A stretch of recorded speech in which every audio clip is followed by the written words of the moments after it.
Hey, Jim with Freedom Diggers Metal Detecting coming back at you again. Man, it's hotter than Hades here in Michigan lately. Just miserable sauna-like weather. Great if you're a green growing thing or an insect of some kind or a reptile, but horrible if you're a treasure hunter. So here I am in my upstairs studio, which I've tried to cool off for the last hour and a half with our window unit, and it's still a little bit warm, but about time I put out some content for you. Quick shout out to one of my fellow YouTubers, Jason Does Things, another metal detectorist who rocks it with the Manicore on the beaches in California. Thanks for the shout out, much appreciated. So let's get into the subject of today's video, which is some tips, as you know I like giving, on hunting these older houses that you might get permission for, or that you might even find abandoned and be able to get on without too much hassle. So if it's a permission, obviously time is going to be of the essence. So you're going to want to hit the hot spots first. I'm going to get to that, but I'm going to start out with the less productive areas, typically on one of these types of sites. The spots that they might frustrate you a little. I'm not saying there's not good finds there, but myself, they're probably the last places I'm going to look if I get my hands on one of these old houses and get to put the coil to the soil. So the main one is probably right up against the house. Mostly because it's going to be a bit trashy there. You figure on an old house, it's had the roof replaced at least a few times, maybe a couple. Well, they're not walking around picking up every single nail. And if the house is old enough to have had a slate roof, you're going to run into the copper nails with the washers on them that sound just awesome when you're right up against there. And you're probably not going to find a whole lot coin and relic wise. People just didn't really lean up against their house a whole lot. And maybe a couple people climbed out the window here and there. Maybe. But not the most productive spot. Another spot that I would probably leave last on the list is the more outlying areas. Generally, people hung out pretty close to the house back in the day. They didn't really wander off very far and do a lot of picnicking in the back 40, so to speak. So that's another area that might not be as productive. So let's get on to maybe the better hot spots. And I'm going to try to do these in order of likelihood of good finds, at least from my experience and a little bit of my opinion for what it's worth. I know what they say about opinions. Okay, so the porches in particular. Not a bad spot.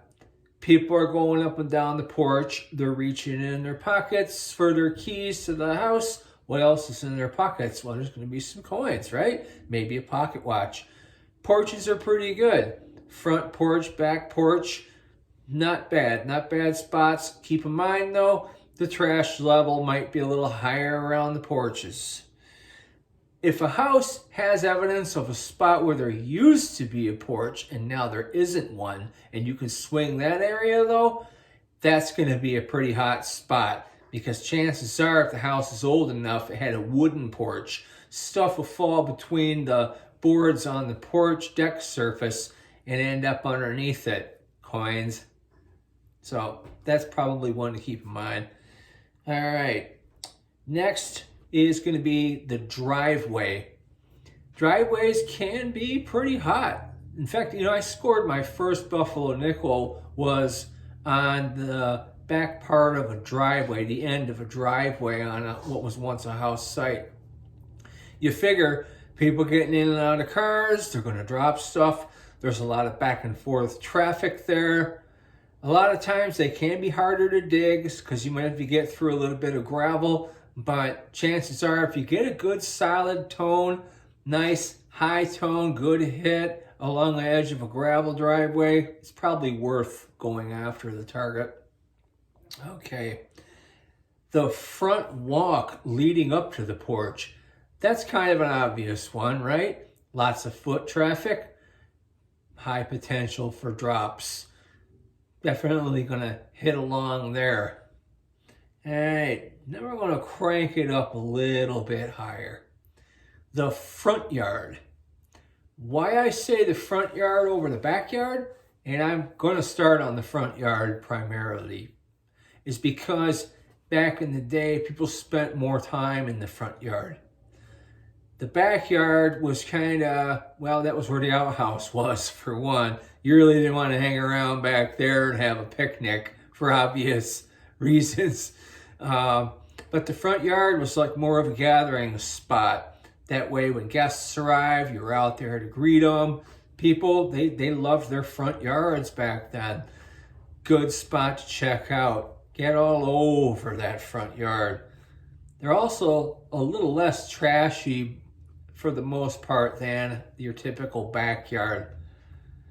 Around the backyard though, clotheslines.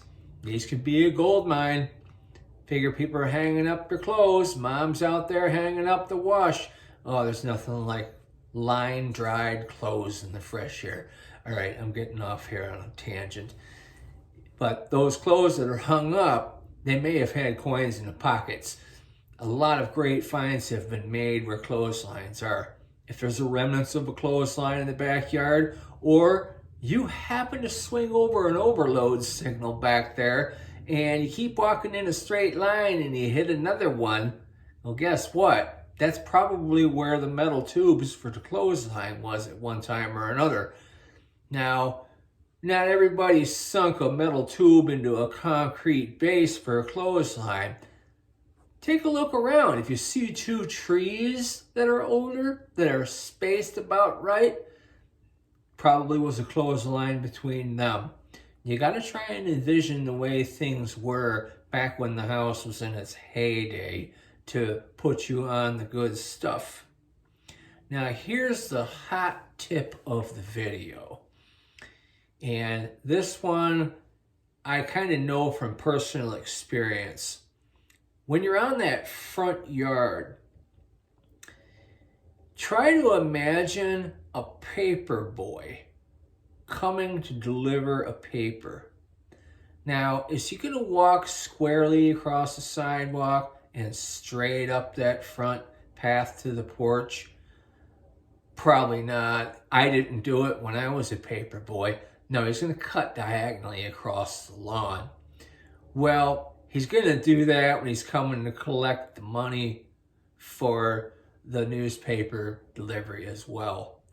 Hot spots. Imagine the paths that people take, especially that paper boy diagonally across the front lawn.